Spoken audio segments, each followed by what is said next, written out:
Yeah, I started my football career at Lara, where I was born and bred type of thing. Still live in Lara to this day. Growing up, there was no sort of little league or anything like that, so more or less to start, you had to start in the under-15s, so I don't think I started playing under-15s until I was about 12. Prior to that, I can distinctly remember going to my grandparents' place in West Geelong every Friday night, and my brother and I would go with them on the Saturday to watch Geelong in the football. We'd leave their place at about 7 o'clock in the morning, because in those days you had to line up for tickets to enter the ground. The ground's never open until about 11 o'clock, but I can remember doing that until I was about 12, 13, and then I started under 15s at Lara. Played up until I had to go into the under 18s, and played 2 years of under 18s in Lara. The last year we were premiers against Inverleigh, and my last year of under 18s at Lara, but I got invited into Geelong and played under 19s in Geelong at 1972, I think it was.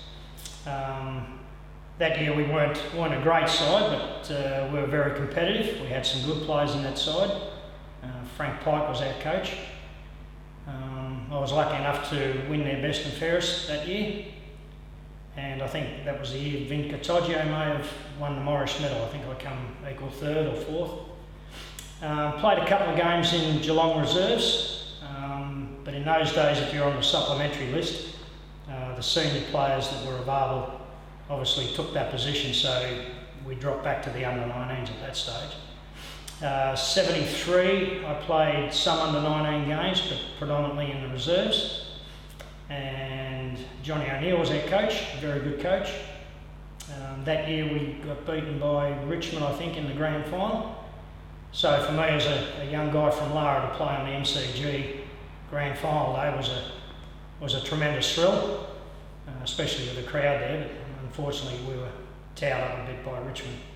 74 I played at Geelong again, predominantly in the reserves. I still hadn't played a senior game at that stage. I think at the end of 74, I think Rex Deeth beat me in the best and fairest, so I'd had a fairly consistent year, I thought, but again, no games in the seniors, unfortunately. So at the end of 74, there was rumours around that I probably wouldn't be at Geelong the next year. I hadn't been told that, but there was talk that I was considered too small. But having said that, having come second in the best and fairest, I thought, well, I'd obviously been fairly consistent. So in those days, I think Paul Serra was the second rover to Ian Nankervis. And if Paul got dropped to the seconds, they'd take a half-forward flanker or a winger up from the seconds into the first. So obviously they thought I was too small to do that. So it may well have been the case, but I would have liked to have tried and at least failed given it a go. So at the end of 74, I was appointed captain coach of Lara in the cricket. I played cricket at Lara for 43 years, I think. I gave it away about 4 years ago. And unbeknownst to me, my mum said that I've got a visitor out the front. I was still living at home, and it was Billy Goggin and Billy Frost.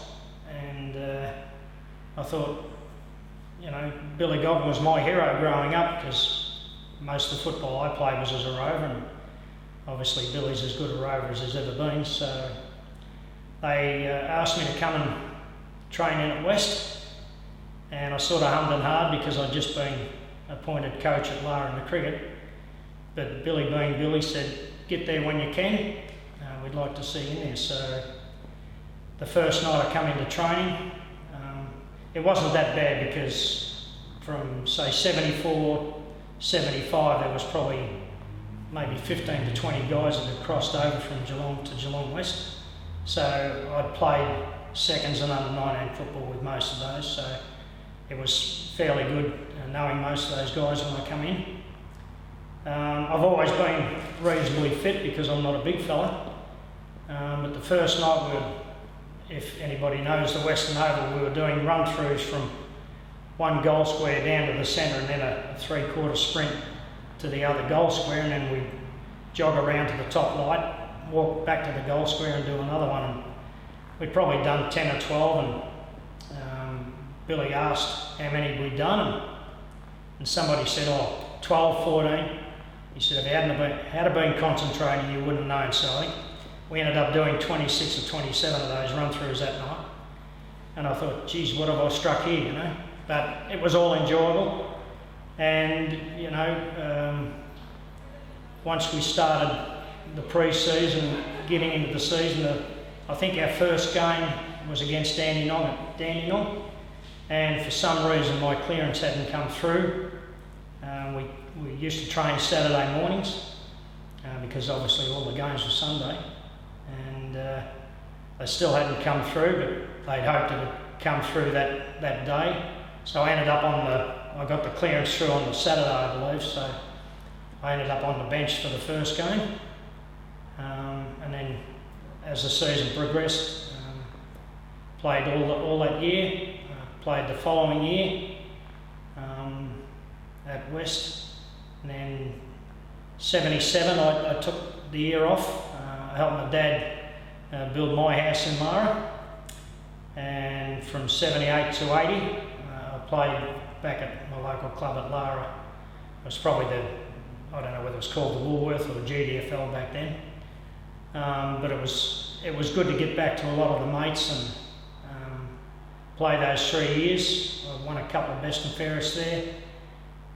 Played in two of the 3 seasons we played in grand finals.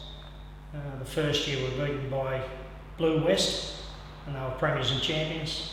Second year we got beaten in the preliminary. The third year we got beaten in the grand final by St Peters. And I think both Blue West and St Peters, the years that they won, they were champions as well, so they were undefeated. And I give football away in 1980, and probably I still regret that to this day, but they're decisions you make at the time. So, and that's probably why I played so long playing cricket, because you're a long time out of it. So, probably people saw me as a fairly quick, fit footballer. I remember growing up, my dad was a very good local footballer and coached Lara back in the 60s. My brother and I, we used to spend hours out in the back paddock from our place. Obviously Lara was fairly agricultural back then, there was a lot of farms and so forth. We'd spend hours out there kicking footballs and little drills and that we'd made up, and my dad always sort of told us that if you get the ball you don't waste it, so he taught us how to kick properly, both left and right foot, and I think that was probably one of my greatest skills, was the fact that I could kick the ball pretty well both feet, so it made it easy at West when you had guys like Joe Radojevic and Ocker Stevens and that running towards you, but I was always taught never to waste the ball. Being only 9-10 stone at the time, I think I attacked the ball pretty hard. I didn't take anything from anybody, probably to my detriment at times, but that's the way it was. I think certainly the VFA football back then, it's not like football these days where you can get 40 possessions just by running around swapping handballs and so forth. There wasn't a lot of running past and taking handballs in those days, so you were more or less taught to go and get the ball yourself. And I think certainly the West days, every one of those players in that side were capable of getting the ball for themselves. They didn't depend on people getting it out. So, I think I was only 5'8", I think, but I was a pretty good overhead mark for my size. And we were taught that if the ball was there, you'd mark it, unless it was a pack situation. As a rover, you sort of wait for the ball to come off the pack. But, I think basically I displayed a fair bit of courage playing football. I probably mouthed off a bit more than I should have, and copped a few that I probably didn't need to, but that's the way football was back then, and I think you get to a certain stage, especially at West, we were a very good side in 75, and a lot of the sides sort of went out to, try and intimidate us a little bit. And I can't remember in those years that I played here that we had guys that you would probably consider enforcers. Everybody was a ball player.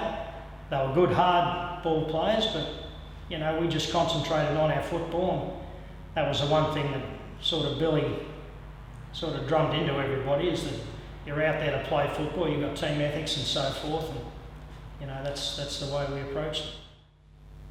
I think the 75 side, I think one of the bonuses we had was the fact that a lot of us had played a year or two together at Geelong, and obviously some of those that had come over in 74 had a grounding in the systems of this club as well.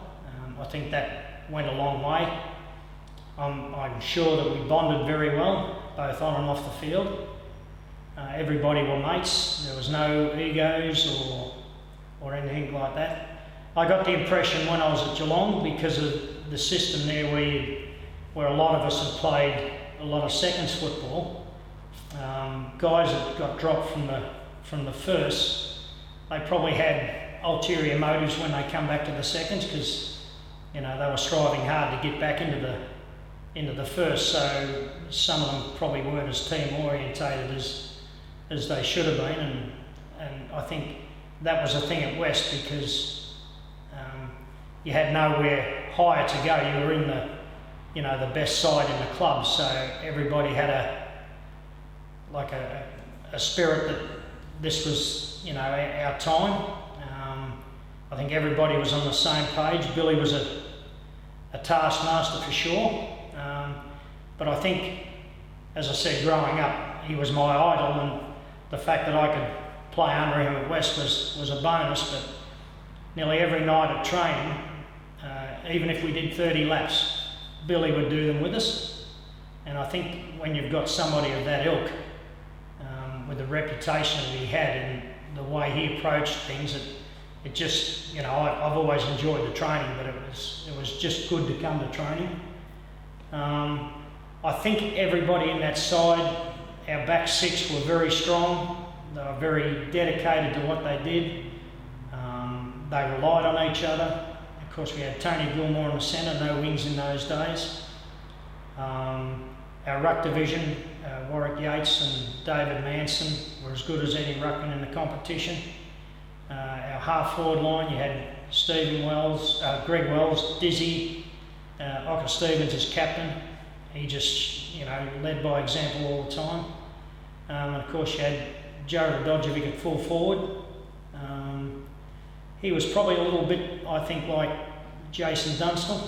He wasn't a great pack mark, I didn't think, but if he got a metre on his opponent, he was very hard to get around, and he could take, really strong marks on the lead. And the fact he never missed, he'd kick goals from anywhere, didn't matter the circumstances.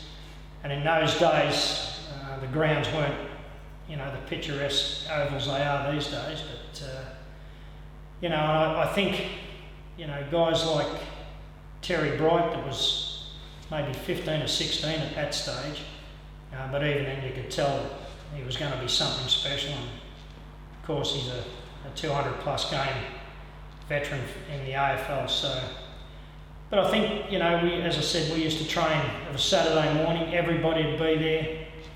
We'd catch the bus to away games on the Sunday. There was crowds here all the time because, we were a successful side in 75. But I think everybody had everybody's back. There was, no bitching. Everybody did what they were asked to do.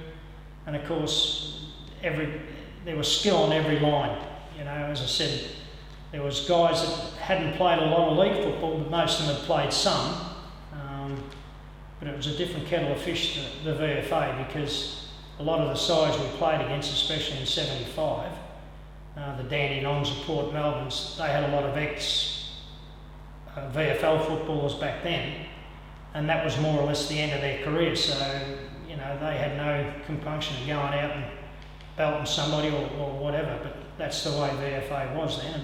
You know, nobody whinged, nobody complained, it was just good, hard football. But I think we got to, the second semi, we'd only been beaten 2-3 times for the season. The second semi was against Port Melbourne, and we played really well as a team, beat Port Melbourne, if I can remember, pretty easily.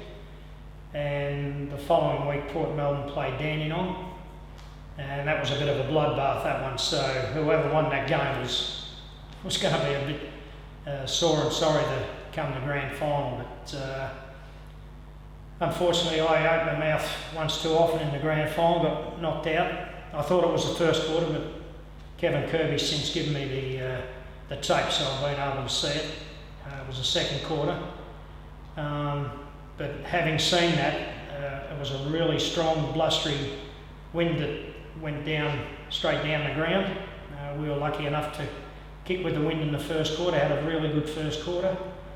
And I think the second quarter, we probably scored as much as Dandenong, so by half time we were well in front, and by three-quarter time I suppose the game was nearly over. They rallied a bit in the last term, but they were never going to catch our score. We had some great players that day. Joe Radojevic kicked a bag of goals. Warwick Yates played well. Tony Gilmore did what Tony Gilmore always did. Dizzy Lynch, Terry Bright, they were all great players. Greg Wells in those days, he's probably what a Steve Johnson is now. You know, was frustrating at times, but could do everything. He was a great sportsman. But I think everybody knew that day that, you know, it was our destiny. Being nervous at the start wasn't a problem. Once we got out in the ground, once we got used to the crowd, the wind, everybody did their job. I remember the Lara guys were on a footy trip, and they finished the footy trip early just to come back and watch me in the grand final. But when they got there, it was a bit late, and I'd already come off the ground in the third quarter. But come the Sunday night, I think there was Greg Wells, myself, and Howard Smith weren't allowed to drink because of poor Howard had the broken jaw. I think, as Greg Wells said, it was Johnny Walker's greatest hits that day. But, you know, that was the way football was played. And the Monday and the Tuesday were great days. And every reunion we've had since, I'd say 90% of the guys have gone to each of the reunions, which is really, really great. The 40-year one we had recently was sensational. And it was just, you know, everybody was positive that, you know, come grand final day, what we'd done during the year, what Billy had taught us, the drills and everything that we'd done was going to stand up on the day, and it certainly did. The Geelong West Football Club, to me, was a great place to be, certainly back when I played. Obviously, of late, they've struggled a bit, but they're a proud club. You know, to win the Premiership in my first year at West was something that was, you know, you just can't say how much you appreciate that sort of thing until you get to this time in life, because I played in 3 senior grand finals and only won the one at West. I was lucky enough in '94 to be asked back to the football club at Lara to be on the match committee, and Ian Rickman was our coach then, who's a VFA legend from Williamstown, and he asked me after round 5 if I'd be on the match committee, and I agreed, and we were premiers. That was Lara's first Division 1 premiership back in '94. So apart from that one, which I wasn't obviously a player, West is the only senior one that I won. And it's not only special for that. The club was very good to me. You know, guys like Billy in those days, as I've said before, he was my idol. I wore number 35 on my back as a kid. And to be involved with him, to learn from him. Was great to be part of this club. Guys like Kevin Kirby that still do so much work at this club. I get a phone call fairly regularly from Kevin or an email saying that there's a function on of a Thursday night. Unfortunately, it's during cricket season most of these, and I'm curator at Lara now, so I find it hard of a Thursday night to get in here. But certainly the reunions that we have, and you still see the Brian Brushfields, as I said, the Kevin Kirbys. You learn so much history from the Graham Flowers family. It was a tremendous place to be in that stage, and only talking to the guys that I played with here that had played before me and obviously after me. But I can remember even down at Geelong, my mates and I used to come in of a Sunday and watch the Ricky and Mark Browns and these sort of people playing. A lot of it was second division then, but you know, once they were premiers and champions in '72, they went up, and it was only 2-3 years later that we were premiers back in '75. So West will always hold a special place in my heart. I don't get here that often. Certainly if Lara's playing here, I don't follow Lara that much either now, but certainly if they're playing here, I always come. I always catch up with Kevin Kirby, and it's good to see some of the older guys still around that love this club so much. It was a really good environment to be in. You know, most of the players were pretty young. The wives and girlfriends got on really well. The support staff here were tremendous. I can remember Bruce Anderson as a trainer. Back in, as I said, the VFA days, it was tough football, but there was very few guys that missed out because of injury. So, the training staff did a great job. And as I said, it was just a great place to be around, and I always enjoyed coming back here, even though it's not as often as I'd like. But that's your life now. But certainly because of '75, especially, it'll always have a special place in my heart anyway. You've given your heart to get here, and your soul to get it right. You can take 'em boots and all, but it's sure gonna take a fight. When you spend all week getting to your peak, you're gonna have your say. You bet. On Sunday, it's the BFA. It's Sunday, you're gonna make your play for the BFA. Today you're gonna fly. It's Sunday for the BFA. It's Sunday, yes Sunday. It's Sunday for the BFA. It's Sunday.